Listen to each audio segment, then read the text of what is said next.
and welcome to another episode of Next Level Love Stories, where we take a behind-the-scenes look at real-life relationships to share the truth about what this adventure of love can look like and what it really takes to succeed. We're your hosts. I'm Dr. Jenny Wallach. And I'm Calvin O'Seely, and together we're the founders of Powerful Love Relationships and the creators of the Be the One method for creating extraordinary relationships. Today, we're excited to welcome Bob and Shaye Woodward. Like us, Bob and Shaye are also relationship experts. They're also master certified coaches. They work with couples and individuals to help them achieve in life. Bob and Shaye are a blended family, also like us, but they got 9 children. Yeah. Y'all. We only have 4. 9 children. I don't even know. And 19 grandchildren. They have been through it in the years they've been together. Many ups and downs. And on their own before they were married, and then of course after they've been married, they've had to face medical issues, children issues, of course, business issues because they're in business together, and many more struggles. And they still work hard at that marriage to create a safe space and a good relationship between the two of them and their family. On top of everything else that they've got going on, this power couple has co-authored a book called Winning the Human Race by Being the Best You, which helps people to become their best selves in life. A little bit more about them, because these two are awesome. Yeah. Bob loves teaching and helping people learn how to communicate and become better at that. And then Shaye loves working on helping people with ADHD with their stuff. And then these two come together working with couples. Sounds a little bit like work we know about. A little bit. So they do this all with a lot of humor, faith, and grace. But that's all I'm going to say, because I want Bob and Shaye to say more about their relationship story and how the F they are doing all the things. 9 kids. We call this is like the trifecta of maximum human experience. Yes. When you got the kids, the business together, and the relationship, and a next level relationship. Like you are winning the human race. So we want to know your story. Well, it basically starts out with, behind every great man, there's a great woman rolling her eyes. Sounds about right. Our marriage is a lot about that. We've never really been in competition with each other. We've always been in a complementary setting. I'm the older generation. Shaye is kind of the newer generation. I come from a military background. She comes from a very soft and loving background. And the mixture of the two has been an exciting race. Yeah, I bet. Very yin and yang. And adventure in there. A lot of adventure. But there's one component we didn't tell you. I forgot. We have a great-granddaughter, too. So, congrats. Yeah. Wow, we got 3 generations of love. Look at that. Wow. Yeah. Well, you could say that. Yeah. Okay. Love and hate and love and hate again. I was talking to one of my friends the other day, and it was his 48th wedding anniversary. And he says, Bob, I've been married for 48 years. I said, well, I've been married for 44 years, just not to the same woman. So Shaye and I are both of us on our 4th marriage. Wow. She's my 4th. I'm her 4th. You've learned the hard way. And well, yeah, it's one of those things, you never fail till you don't get up. We finally got to a marriage that we could both, stay together and we communicate was the biggest.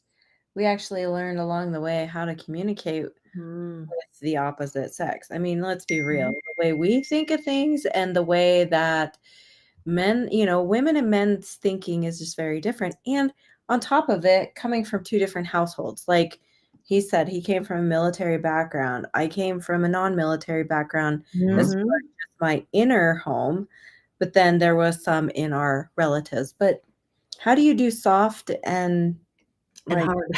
And hard. Yeah. I was trying to figure another word, but I couldn't come up with it. How do you mix hand grenades and handmade bread? Yes, I like that. That's actually good one. That's actually, yeah. So yeah, we met after, both of us have gone through 3 other marriages, and there's some similarities in some of the things that we dealt with each of our marriages. But then when we got together, it was a very interesting story. The Right, first let's hear it. I'm going to let her tell it because she'll tell you what actually happened. They'll embellish it so much, you guys will be like, that's just not possible. But we actually met in a relationships class. It's kind of funny how you go to a relationships class to either save your marriage or you've gotten out of a marriage, and eventually it ends up together. But I sat down in the class because there was only 1 or 2 seats left, and I didn't realize I sat between him and his son. Now, his son would not even look at me. He looked straight ahead at the chalkboard and would not even acknowledge I was there. And Bob was sitting there, and he just kind of looked down at me. I was like, eh. And that was it. And I thought, oh my gosh, what did I just sit between? And by the time the class was over, I'm like, oh, he's just a big teddy bear. But we were both in different places in our life. I was just coming getting out of my second marriage. Right. And I was trying to save my and I second had marriage. decided women were terrible and should never be dealt with again. Yeah. When he ranted and raved, the teacher actually had 3 full chalkboards. So you can imagine the anger that was coming from that. But yeah, that just started a friendship that we had as far as like two kids in a class type of mentality. And we both just would learn from each other. So we had like this very platonic relationship over the years. And then he got married for the 3rd time. I went through a second divorce.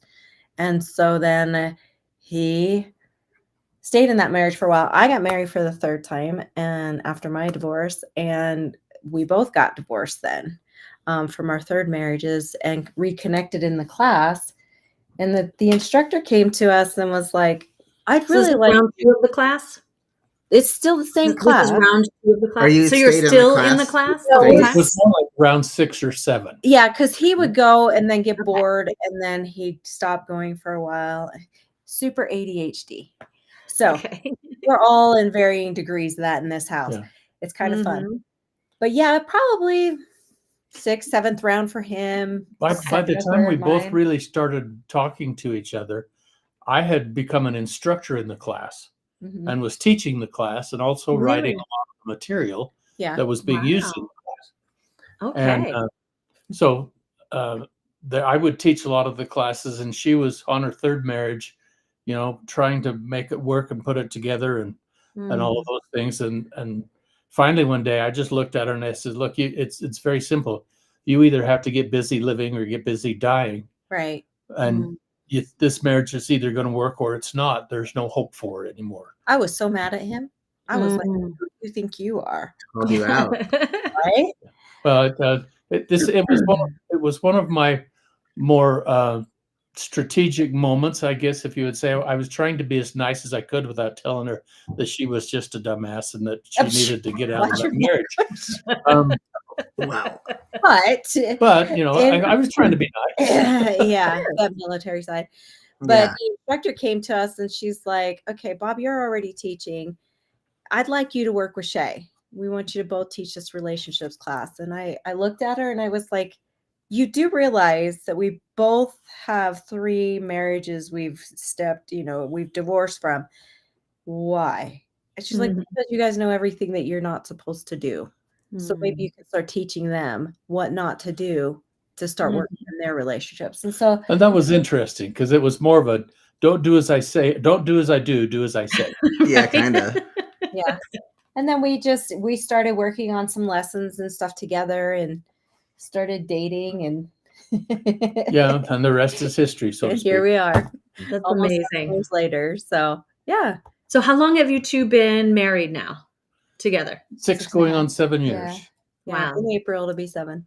Okay. In fact, I announced to her last August that she's now my 3rd longest wife. Yay!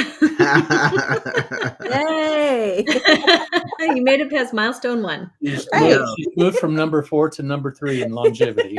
Yeah. Thanks. I don't know if that. Yeah. Well, it's better than not being in the running anymore. That's true. That is true. Anyway. But yeah, we've had a lot of ups and downs. I think our first year of marriage, we dealt with possible wildfire, a son having some legal issues, a tornado watch that I was with my daughter, and flooding, and then businesses, And then 3 years ago you got in a car wreck, and then I was in a car accident that And- kind of caused some residual issues with a concussion. And Uh-huh. yeah, so we've had Uh-huh. a lot of those kind of, Mm-hmm. you know, they give you that list of stressful things. And, Yep. you know, let's just hit a few of those right away. Yeah, we And went through all of them pretty much at the same time. yeah, Oh yeah. my gosh. And he And- says, you know, I told you it was going to be adventure marrying me and Yeah, marrying into the family. I said, that's fine, but does it have to all be in the first year? Yeah, right. So some of the things that that we have learned together. Mm-hmm. Yeah, that was my next question. Yeah, it's one of the things that we teach in the book is that each person has to have an identity that allows them to be an individual. Mm-hmm. And that identity, not social identity, but personal, the true identity is essential. Unless you know who you are, unless you know what kind of person you are and how you want to live, how can you possibly be in a relationship with someone else where you're giving in the relationship instead of either taking or being used? Mm-hmm. Because that position of being a sovereign being is the word that I use. Yeah. Okay. Yes. I love that word. Yep. That's good. Being a sovereign being, having your own belief and value system, having your own ability to choose your laws and what you believe and how to protect them and your boundaries. Yeah. Mm-hmm. And having a firm understanding of the fact that you have the right to seek happiness in your own way. Mm. And that happiness is a personal situation that you can't give happiness to another person, nor can you take happiness from another person. That if you want to be happy, you're in charge of it, and you have the right to be happy in the way you want to be happy. Mm-hmm. That's it. And when we look at that, we have to say to each other, okay, if I take these principles, these privileges unto myself, I have to also give them to everyone else around me. Mm-hmm. Which means in our relationship, we work very hard to keep it on an equals relationship, not one better than the other, not Right. one less than the other. Mm-hmm. And that, but in different ways too. but in different, because we are completely different people, we have completely different ways of being. Yep. And just because she's one way doesn't make me unhappy, and I don't feel like, you're supposed to be more like me. And we have a lot of different, I mean, people are like, oh, how do you guys get along? You guys are so different. Mm-hmm. Well, that's part of that, is he allows the space for me to be me, and I allow the space for him to be him. Yep. Doesn't mean I like everything he does or he likes everything I do, or that we want to do everything together. Mm-hmm. You know, it's understanding. Like, I just left for a trip for a few days for a training, and some people would be very uncomfortable doing that because they're like, well, they're going without me. I'm going to miss out, or that's not fair. Sure. Instead, it's more like he's saying, go do the things that you enjoy doing, find the things that you enjoy doing, and grow with it. Yeah, it gave me a week to eat pizza and lasagna all by myself. No, I didn't have to share. That's true. But coming back, then we had a lot more to talk about because there are differences. Right. Mm-hmm. We Yeah. don't watch the same TV shows. We don't watch the same movies. We don't even like to go on the same vacations. That's not true. And we always agree on everything. That's not true either. I like him, Shay. Keep on your toes. He keeps me on my toes for sure. I will tell you that. There is not a day that we don't go with one bit of laughter in the home. Mm-hmm. And usually it's because he's cracking the jokes. Uh-huh. Well, sometimes it's because I tripped over the sofa and fell over, but that's when I start laughing. Yeah. Which I shouldn't say that. That actually she happens. first says, "Are you hurt?" And if I say no, then she laughs her face off. That's true. That's true. But we do try to find comical moments even within the hard times, because there's been some really hard times. And I know a lot of people out there in relationships are really struggling. They don't know how to communicate that struggle with the other person without the other person hearing it as, I'm mad at you, or you're not good enough, or, something along those lines. And that's something we even had to work with when we first got married, because I was a super people pleaser. Let's just be honest. I was always like, what do you need? What do She you was want? a professional doormat. That's what we called it, And I was blessed in one way and not blessed in one way with the accident, because it changed my personality. And She grew teeth. that's what he calls it. No longer people pleasing, and that's okay. But Yes. it opened a door to be able to say, okay, that's not the way that I want to be. What is the way that I want to be? And he's supporting it. And it's okay. And I don't have to be the same as him. Oh my gosh, I would make it so boring in a Well, relationship. Yeah. if both of we us were were the the same, one of us would be redundant. Yes, I Yep. love that saying. And I Yeah. don't want to be the redundant one. So Yeah. Exactly. Well, I certainly am not going to be the redundant one. So, Yeah. it's your turn. okay. Today. It's my turn to be It's your turn. redundant. Yeah. So I should agree with everything you say. Absolutely. Okay, Today's I my will. day. All right. Just today. So I want to reflect back some of this, like, this gold nuggets that you're sharing, right? Like, you had all of these stressors happen at once after in the beginning of a relationship, a new marriage, after being in several relationships that didn't work out. And one of the things that really helped you to come through that was honoring your differences and allowing each person to be who they are, and also knowing who you were and honoring that within yourself. And supporting that. You're really supporting one another in what each person needed, taking responsibility for your own happiness, and supporting your partner in what they chose to do to pursue their own happiness. And then, of course, laughter and play, comical moments to lighten it, even when it's dark. Really important.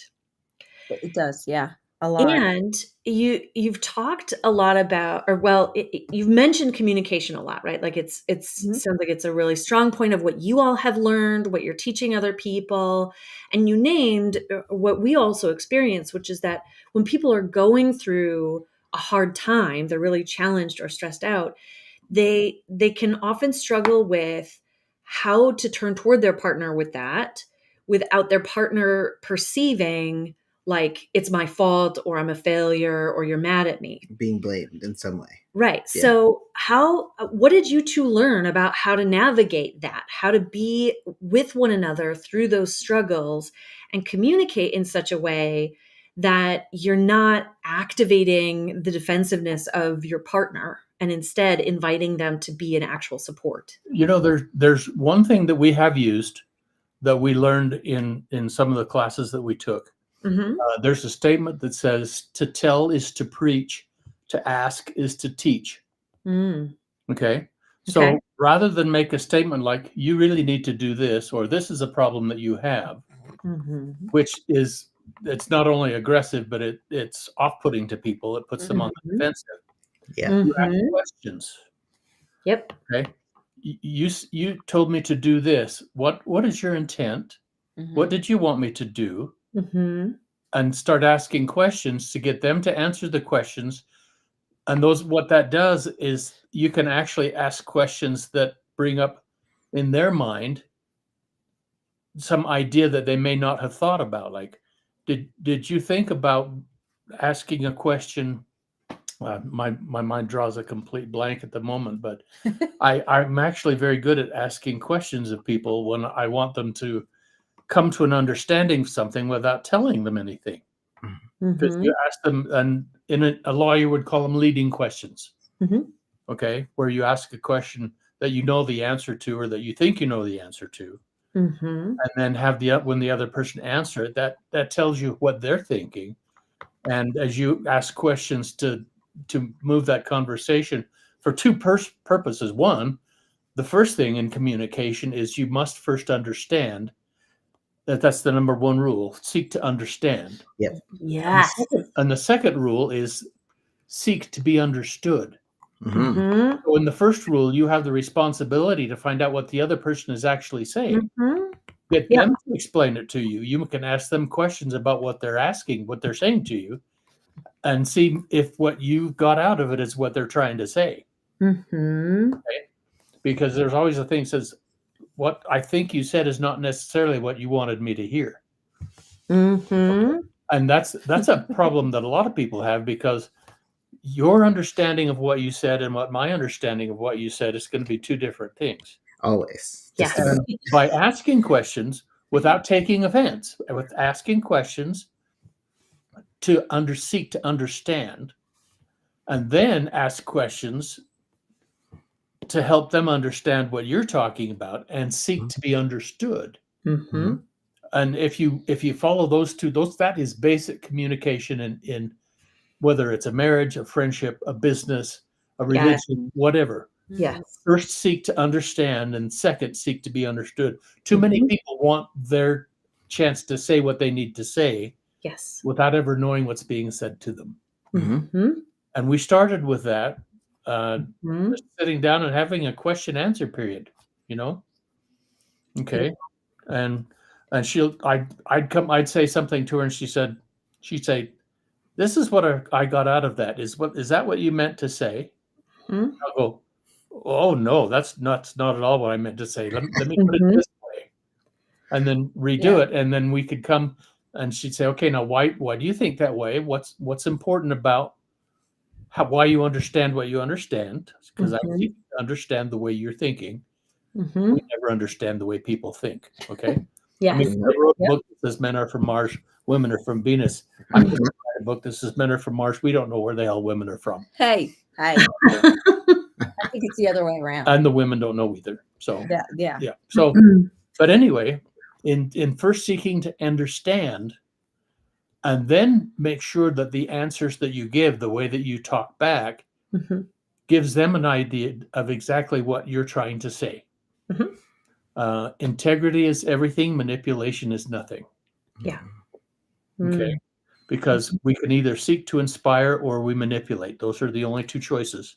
Either tell the truth and inspire people to your way of thinking. But if you don't do that, then we end up trying to manipulate and coerce, and that's not the way it works. Sure. Yeah.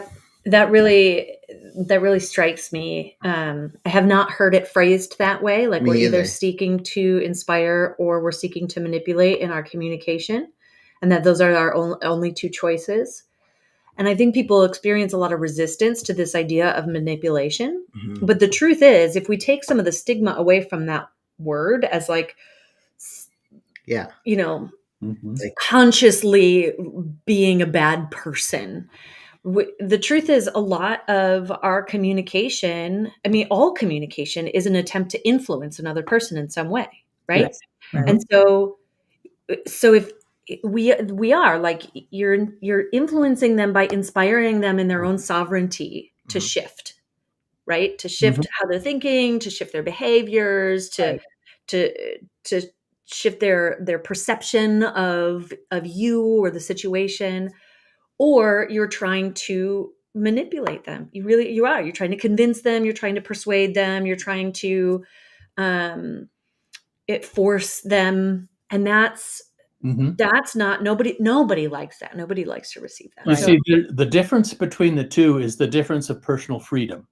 If I'm inspiring you, I'm respecting your personal freedom to choose one way or the other. What I'm trying to do is I'm trying to inspire you to have the positive energy that says, oh, yeah, you know what? I'll either do that for you or do it with you, or, I'm going to choose in. The other way is I don't care what your personal freedom is. I'm going to manipulate you so that I get a give in, not a choose in. I'm pushing you.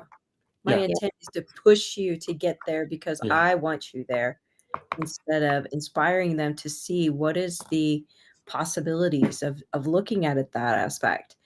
And it was really tough at first because I came from an aspect of, if you are any bit of intense, then that's negative. He's a very intense person. So when he says things, he could be intense because he's excited, but I was receiving it as intense because you're in trouble. Anger, because all of the intensity she's ever experienced was in the form of anger. Sure. When it would come that way. Yeah. So her window was, if I'm intense, I'm angry. Every time he was intense, I was like, I'm sorry, I'm sorry, I'm sorry, and finally he just sat down and said, can you just not say I'm sorry for like 5 minutes? And then immediately I said, I'm sorry, I'll try and work on that. Because it was an automatic response, Oh, he's not happy with it, so I need to apologize. And so, yeah, it's just a very interesting thing. Yeah. And just that little bit of communication changed how we were able to talk to each other, so that now when he gets intense, I'm just like, whatever. Well, and a lot of times it doesn't hit me. She'll say, honey, you're really bombarding me with emotion the intensity, here. yeah. Can you tone it down? I'll go, oh, yeah, sorry about that. I just kind of got excited. Take a deep breath, Yeah, you're learning how to understand one another from who that person is. Yeah. You're mapping it from that Mind person's mapping. experience and not from what it would mean for you. Yeah. Right. That's Exactly. a game changer. So that brings up another point. So many times we listen to what everybody says to us in a way of how does it affect us and what do I think about that? Yeah. Make it about you. Yep. And instead of listening to what they say and say, okay, what does this mean for them and what is the information that's actually being passed and why? Because we put ourselves in the way. We put what we think about ourselves, what we think about our experiences. How are we going to react to what they're saying? And all of a sudden, all we have in front of us is me instead of they. Yeah. And if you can, and I tell people, get yourself out of the way. And I have to explain that to them, that you have to take all of the thoughts about you and how this affects you and put them aside. Yep. So you're no longer dealing with you. Okay. Yep. I had an instruction that said, don't worry about whether or not your zipper is down. We're not thinking about you. So it I gets love you that. out of the way so that you can focus on the other person. Yeah. And that's an attitude of saying, I care about you. Right. I'm interested in you. I have myself in a different place now.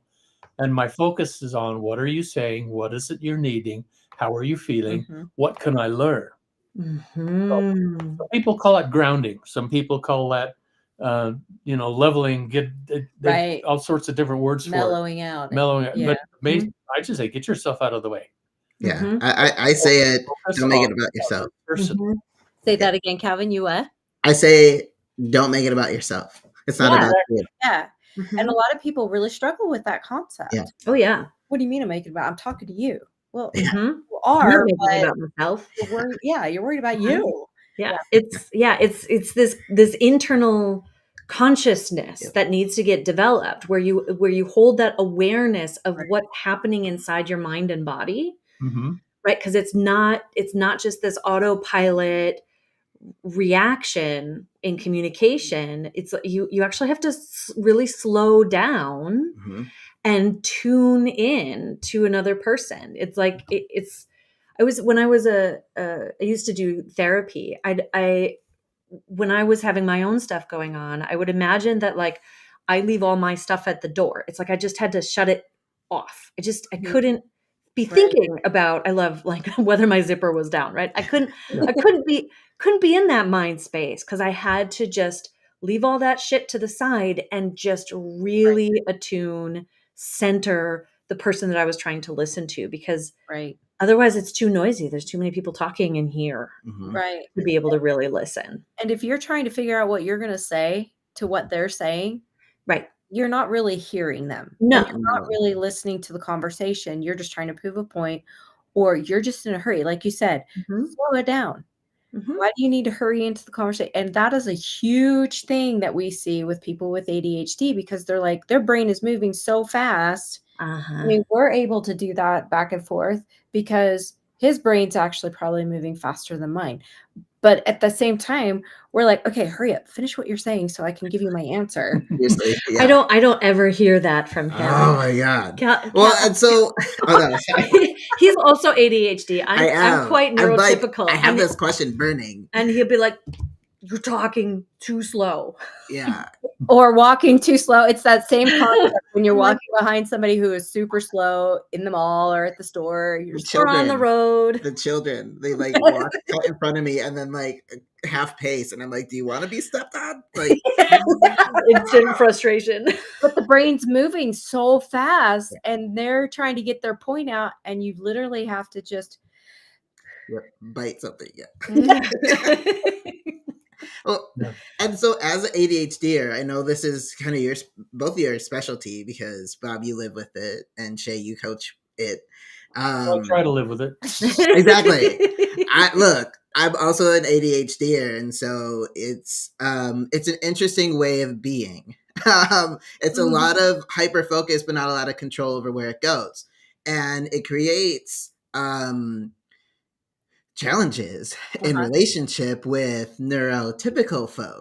And so I'd love to just hear, I don't know, your wisdom around what you've learned as a couple, how's that showed up in your relationship, how you've navigated it so successfully, and wherever else you would like to take it. want to ride a bike. Want to ride a bike? Let's go squirrel. It happens in conversations all the time, and I get used to it. We'll be talking. For example, we were talking about we're working in our church on an auxiliary. We're putting together the Christmas party. Oh yeah, and we're talking about the Christmas party and the things that are happening and the people that are being directed to do certain things. And all of a sudden, in the middle of this, she says something about something that she was coaching with somebody today, and there's no segue into it. There's just right in the middle of the conversation. It's boom, we're over on 3rd South. And I said, "Honey, is this a new subject?" Yeah. I said, "I have no idea what you just said in connection with what we were talking about." I'm like, "Oh yeah, So- I was." He's like, "Could you preface it next time?" At least do a segue. We were talking about this, but now I want to talk about this. And we laugh about it a lot because it happens with both of us. It does. It's And- more so lately on my side because the Because car she's nuts. accident actually 10 times the ADHD. So what I thought I had in control, yeah, we learned it all. But So the saying we have is, "Do you want to ride a bike?" Mm. And that comes from a situation I had many years ago in a school class where we had a math teacher ask us about a story problem that we were trying to solve. And one of the students asked him to solve the story problem. So he walks over to the chalkboard and he writes about 3 or 4, complete mathematical sentences across the board. And at the bottom, the answer is 7 or something. And he was so proud of himself because it was a story about Mary on her red bike drives 7 miles this direction and turns 40 degrees and drives this far this direction. And at the end is, where is Mary? How far is she from the original point? Mm-hmm. And he goes up and he does this whole thing, and he's so proud of himself because he's handled this. And he turns to the classroom and he says, "Are there any questions?" And my friend raised his hand. He says, "What happened to Mary's red bike?" had nothing to do with any of it. And so now it's always, if you get mixed up, it's okay. Either where's the bike or you want to go ride a bike. Mm-hmm. And that says, okay, we don't understand what's going on. Let's redefine this for a minute. Mm-hmm. And I have to say that working with some couples where one is neurotypical and one is ADHD, just giving a lot of information that the neurotypical, or the normal, as we have people say, giving them information as to why their spouse, significant other, whoever it is, why they're acting that way. Because a lot of them feel like they're doing that purposely to hurt me, to upset me, to make me angry, or they're lazy, or they're rude, or they're whatever it is. The real thing is that their brain just isn't working that way. And when we give that information to the other person, this is how their brain's working. It's almost like a light bulb goes off and then they realize, oh, so what I was thinking was wrong. What I was thinking could be wrong. They really do care about me. They really do love me. And then it switches from this anger to, what can I do to help them? And that's where the communication opens. A good example of that is she'll come up and she'll ask me a question. "What are you doing?" "Well, I'm preparing this paper for something." Why are you doing that?" "Well, I'm okay. And she'll ask me like 6 or 7 or 8 or 9 or 10 questions. that have absolutely nothing to do with the actual what are you doing. It's why are you doing what you're doing, and why is the sunshine involved in it in this way, and why is this train that's going through the house, and she'll ask like 38 different questions, but those are the questions that come into her head that need to be answered in order for her to understand in a simple point what I'm doing. But if he comes and interrupts me in the middle of something and asks me a question, I get so irritated. See, Calvin's doing the same expression. Yeah. Oh my gosh, shut your Sometimes. mouth. Yeah, that hyper-focus interruption we have learned is a really hard transition, really uncomfortable in one's nervous system Well, when you finally move into because it that takes focus. so much effort sometimes to get into that groove, and then when you Right. finally make it in there and something disrupts you out of it, you know that it's like not an easy journey to get back sometimes, and it's just like, oh, Yeah. Which is frustration. one of the hardest things for somebody who has struggled with the distractions already, and then all of a sudden they're in this, all right, I got the flow, I got it going, the creativity's there. Hey mom, where's the water in the freaking tap? Why did you ask me? That's so real. So I have to be very careful that when I take her out of the groove, she's not holding on to a knife or something. Well, and it taught me too, because I didn't understand that part to him.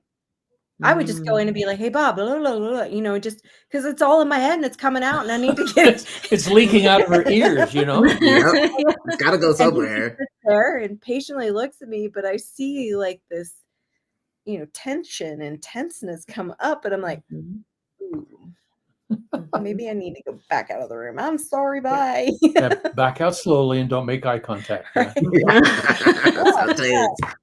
But we do. Yeah, I mean, we it's have fun with it. yeah. Well, that's so important, right? To be able to have fun with it and make light of it, because it really is just another difference. That's Yeah. not good Right. or bad. It can be more challenging and frustrating in a world that largely expects executive functioning to go a certain way, to be able to unfold a certain way. Um, and I really appreciate that you're talking about how important it can be in couples where they're both don't like get it on a lived embodied level, because I think that maybe helps to make light of it, because like, oh, I see you and me. But for neurotypical folks like myself, it has been essential to understand the way that Cal's ADHD brain works differently and how that shows up. And as his business partner, like and I'm like the high functioning, overachieving, energizer bunny, always go, can focus and get like a bazillion things done in a short amount of time, right? Like the capitalist productivity prototype, right? They trained me well. Yeah. I used to be trained really well too, and then I burnt out. But it's been really helpful to not to like shift that standard and that understanding and not take it personally and not see it as like a failing in the business, and also to know that like if he's finally focused on working on something, and this is I've had to learn the hard way, and I'm still not always conscious of it, but like don't interrupt him unless it's absolutely necessary. Just like let him be. Let me have my brain a minute. Let him be, because like I can get interrupted and then circle back and get back into flow really easy. And so those are important awarenesses of just how do I love and support who you are. Right. Not who I want you to be, not who I think you should be, but who you are. How can we laugh at the silliness of it sometimes? How can we laugh at ourselves? But also, how can I understand that, not take it personally, and support it so that you can be successful? But and the crux of that is that it's important to understand that a unified marriage does not mean both of you do exactly the same thing, run by the same heartbeat. You're not 100%. You're not connected at the hip. You're not the same people. Okay. We have a program we called Marriage on the Patio, and it's a picture in your mind. It's a metaphor where each of you draw your own house. Mhm. The wife draws her house on one side of a bulletin board. The husband draws his house on the other side. Your dream house. This is what Mhm. you as a person want as a dream house. And then Mhm. you come to find out you are that house. Okay. Mhm. Everything that you have from the foundation to the roof is who you are, what you believe, how you believe, the things that you do, your habits, your wants, your needs, your desires. The husband's is the same way. That's all him. So in a marriage, how do you take two houses that are totally separate and put them together as one house? Well, you don't, because if you did, you'd have to tear down both houses to build a new house. And that's Mhm. not what a marriage is about. Mhm. What you want to do is you go between the two houses and you build a patio, you build a porch, you put in a real nice pergola and a hot tub and a grill I love it. on nice sofas. On my side, well, on your side, side. it's a pickleball court. Okay, there you go. So, and then the marriage occurs on the patio. Mm. Okay, so what you do is two sovereign beings, individual people with individual wants and needs, Mhm. desires, thoughts, everything, experiences, seeing things through different windows. Mhm. You come together to voluntarily unite in those things that are important to you, both Mhm. of you. And then the marriage itself occurs on the patio. Even though you're two separate people, you are united on the patio. Mhm. And that's where life occurs. And then there are times, you know what? There's times when I close the patio gate and go back into my house and lock the door and say, I got to sit in here for a few minutes because I just got to handle it myself. Mhm. And everybody needs that time. Yeah, I was gonna say that you Mhm. have to make sure you allow the other person that space. Mhm. Yeah. Yeah. And you have to have the respect of the other person and their house because they're not you. Yeah. Okay. Yeah. So that respect that's probably one of the foundational factors of both houses. Okay. Yes. Uh, and we talk about building that foundation. The first part of that foundation is integrity and trust. Mhm. And we all know what Mhm. integrity is. Okay. Mhm. That's aligning yourself with the truth and being responsible for it. Mhm. Trust is integrity over time. Mhm. Okay. Mhm. So the integrity, if it's there for a moment, that's fine, but the trust isn't there. The trust only comes, and trust is never given, it's always earned. Yep. Trust is given when you have integrity over time. Your feet and your mouth match. You walk the talk, you walk the walk, you talk the talk. Mhm. Right. And then a person gets used to having you being a person of integrity and they begin to trust you. Yeah.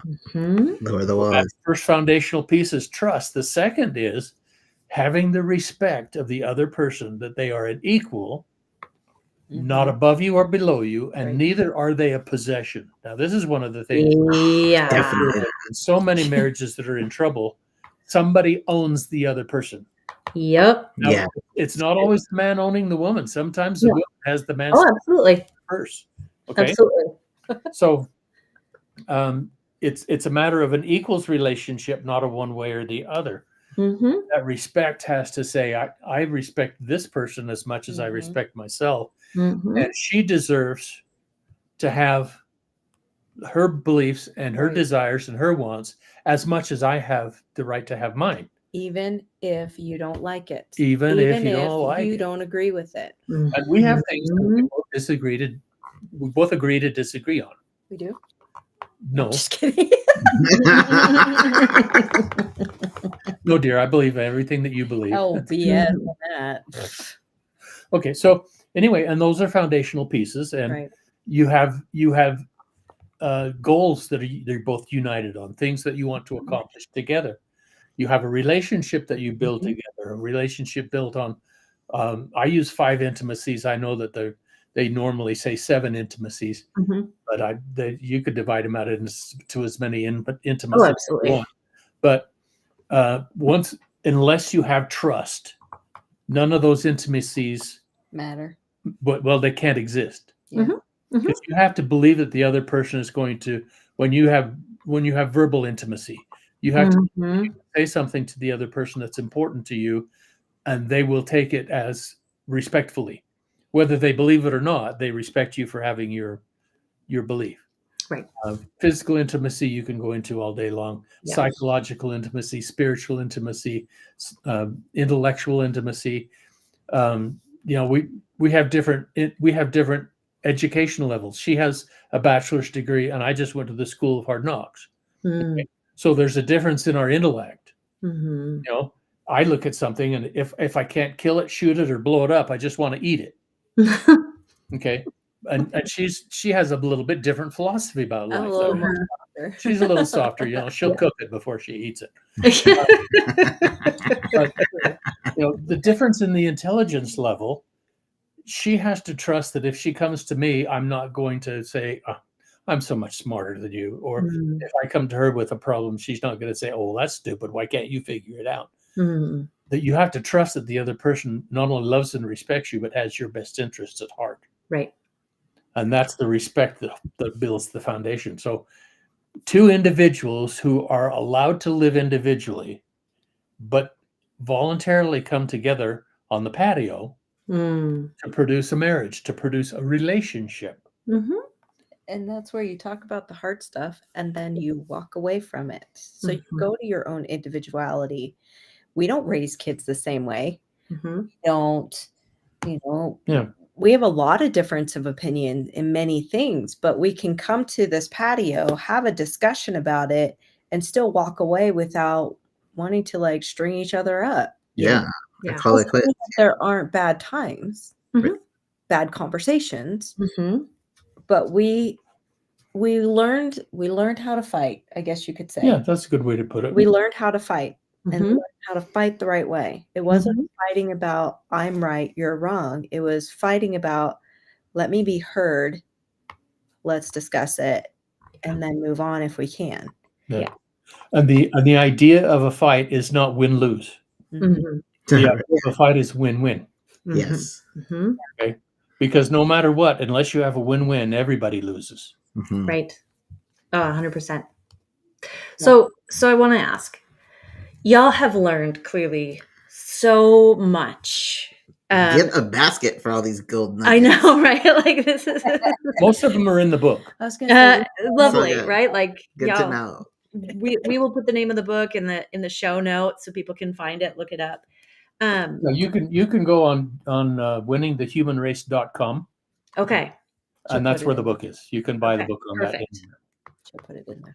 So that leads me into this next question. How, like, aside from going to the website to get the book, for people who are listening to this and are like, okay, Shaye and Bob, they feel like they're my people, they know what they're doing, lots of resonance. How do people get in touch with you if they're interested in working with you? And what kind of things do you have on the table to support people right now?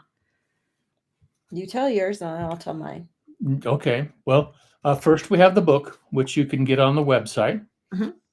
We also have is that the only website we have right now? Or No, what? we have Shaye Bob coaching also. Well, okay, we have shayebobcoaching.com, Mm-hmm. where you can get hold of us, and we have programs there, whether we do things like both one-on-one coaching. Mm-hmm. We also do group coaching, Mm-hmm. and that's mostly a group coaching is more of an educational piece than just individual services. Sure. And Shaye Bob is SHAYEBOB coaching.com. Mm-hmm. And then I get to do the more fun stuff. I She get does to the play fun with stuff. the ADHD people. I do a lot of one-on-ones with them, and I'm also in the process of creating a specific kind of planner for them so that they can kind of individualize it to themselves. But I'm more on the winningthehumanrace.com Mhm. page, but mine is a little bit selected off. I do the ADHD dash style. So you just put the slash and throw in the ADHD dash style because we do have a little bit of style. I mean, Yes. right, Calvin? We got a little bit Right. of That's what's up. It may be second and third class, but it's a lot of work. Hey. No, we do that. And I actually just finished a book and had it published with collaboration, and we actually went international bestseller. So I'm really excited about that. So Congratulations. Thank you. So we've got a lot of things kind of rolling, and I'm getting a lot of You might show them. Just hold up your book and show them. I don't have it. This is yours. My planner is what he's talking about. So I just create my own right now, but I'm going to get it digital so that we can actually share it. But yeah, we're moving along. We've got a lot of things going on and working on some speaking engagements and getting out there so I can get out in front of people and help you guys and guide people into what they want for life. I mean, working in the industry as you have, you understand that the struggle is real for people. They don't know where to get the help or don't know which one is good to go. You know, it's really hard out there right now. So yeah. And I will say my main focus on when I work with people, whether it be in marriage relationships or individual relationships, is identity. That's the basis of everything that we do. Every decision that we make, no matter if it's what we're buying for lunch or putting in our hair or asking for in a business interview, everything is based on our identity. Yes. And if you understand your identity and you're true to it, then the decisions you make will be decisions that move you forward. Exactly. And that's where we start. The book starts with identity. And moves from identity into the other things that make life work. Yeah. So I usually coach people just on the chapters of the book. Cool. So, Very cool. So, couple last questions before we wrap up. First, we want to know what's your next level. Because we believe that we never reach an end, never really get there, that relationships are people growing machines that continue to invite us to expand and level up. And we want everybody to know that even as relationship experts helping other people with relationships, there's still more that you are leveling up into. And so what would you say your next level of life and love is? I don't think we've ever been asked that question, have we? No.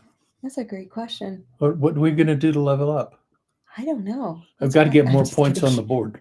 But, no, I think for us, it's learning to just let life go, like let it, and have a lot of faith in, if you have a higher power or if you believe in God or whatever it is, just being able to sometimes just surrender to it and really focus on where's your joy, because happiness is fleeting. And it's a choice. Yeah. Somebody told me something that I really like. It's a saying that I tell people, especially when they're looking for, how do I get from where I am to where I want to be?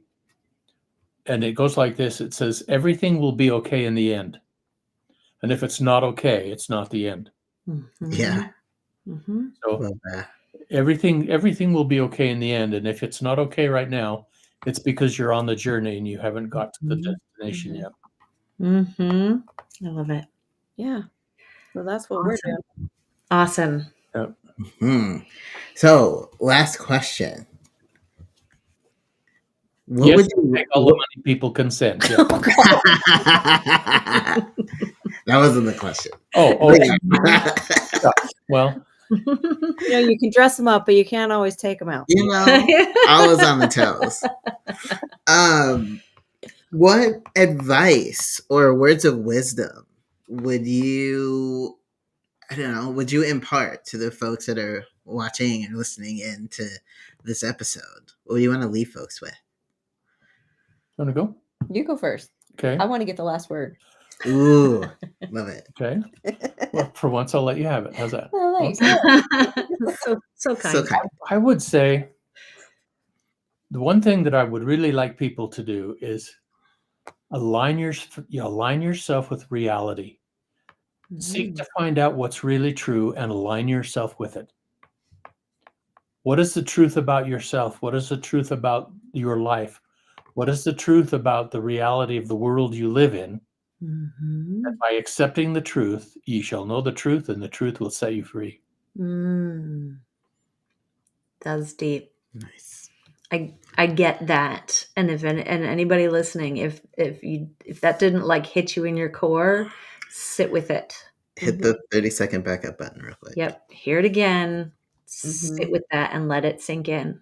Yeah. Because there's massive power and liberation in what Bob just laid down. Yeah. And for me, because of who I work with the ADHD side of it, I really want those that are struggling with it to understand they're not broken. There's nothing wrong with you. Be you. Be your unique, unapologetic, quirky, eccentric self. It's okay. Because when you start doing that, that's when you start realizing the true gifts that you have within you. That's it. That's when you start realizing your strengths. Everybody talks about ADHD has a superpower. Yeah, it does, but why not just look at it as a gift? Because the gifts that you have, I mean, you can see the gifts Calvin has because we can see everybody else's. Yeah. But we have a hard time looking at our own. And so, yeah, you're not broken. Everything's going to be okay. You are worth it. Take that time and find that gift because it sure can be fun when you find it. Oh, yeah. Yeah. It's a game changer. Love that. Yes. Thank you so much, Shaye and Bob, for being here with us, for imparting all of this wisdom that you have accumulated through relationships that didn't work, and also through a lifetime of dedication to the craft, right? To like becoming masters of a relationship so that you could improve your own lives, and then doing the courageous work of taking that into the world and supporting other people with their relationships. Yeah, it's such a gift. Thank it's you. So needed. Thank you for inviting us. This was great. This was wonderful. Thank you so much. And it was so good getting to know both of you. Oh, agreed. It's been a lot of fun. Likewise. Yeah. And thank you for those of you watching thanks for tuning in. And we hope that you'll join us next week for another Next Level Love story. And please take some time, share your takeaways in the chat. What did you learn about love today? Yeah, bring it home. Until next time.